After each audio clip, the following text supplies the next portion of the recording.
ನಮಸ್ತೆ ಸರ್, ನಮ್ಮ ಹೆಸರು ಅರುಣ್ ಕುಮಾರ್ ಅಂತ. ಚಿತ್ರದುರ್ಗ ಡಿಸ್ಟಿಕ್ಕು, ಚಳ್ಳಕೆರೆ ತಾಲೂಕು, ಬೆಡಡ್ಡಳ್ಳಿ ಗ್ರಾಮ, ಬೆಡಡ್ಡಳ್ಳಿ ಗ್ರಾಮ ಪಂಚಾಯತಿ. ಸರ್, ನಮ್ಮ ಸಮಸ್ಯೆ ಇಲ್ಲಿ ಸಾರ್ವಜನಿಕರು ಓಡಾಟದ ಒಂದು ದಾರಿಯಲ್ಲಿ ಕಲ್ಲುಗಳನ್ನು ಹಾಕಿದ್ದಾರೆ, ಕೆಲವರು ಅಕ್ರಮ ಕಟ್ಟಡಗಳನ್ನು ಕಟ್ಟಿದ್ದಾರೆ. ಹಾಗಾಗಿ ನಮ್ಗೆ ಓಡಾಡಲಿಕ್ಕೆ ಸ್ವಲ್ಪ ಭಾಳ ಸಮಸ್ಯೆ ಆಗಿದೆ ಸರ್.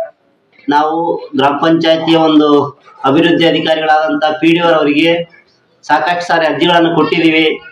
ಅವರು ಯಾವುದೇ ನಮ್ಮ ಕಡೆ ಗಮನ ಹರಿಸದಲೇನೆ, ಅವರ ಮೂಲ ದಾಖಲಾತಿಗಳನ್ನು ಪರಿಶೀಲಿಸಿದಲೇನೆ ಅವರ ಅಕ್ರಮ ಕಟ್ಟಡಗಳನ್ನು ತೆರವುಗೊಳಿಸಲಿಕ್ಕೆ ಅವರು ಹೇಳ್ತಾ ಇಲ್ಲ. ಮತ್ತೆ ಅಲ್ಲಿ ನಮಗೆ ಓಡಾಡಲಿಕ್ಕೆ ದಾರಿ ಸಹ ಅಲ್ಲಿನ ಬಿಡ್ತಾ ಇಲ್ಲ ಸರ್. ನಾವು ಕೇಳಿದ್ರೆ ಅವ್ರು ಜಗಳ ಮಾಡೋಕ್ಕೇನೆ ಬರ್ತಾರೆ.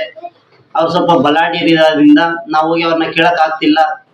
ಈಗ PDO ಅವರಿಗೆ ಸಹ ಅರ್ಜಿ ಕೊಟ್ಟರು, ಅವರು ಸಹ ಅದನ್ನ ಗಮನ ಹರಿಸೋದಿಲ್ಲ. ದಯವಿಟ್ಟು ನಿಮ್ಮ ಸಹಕಾರದೊಂದಿಗೆ ಅದನ್ನೆಲ್ಲ ತೆರವುಗೊಳಿಸಬೇಕಾಗಿ ಕೇಳ್ಕೊಳ್ತಾ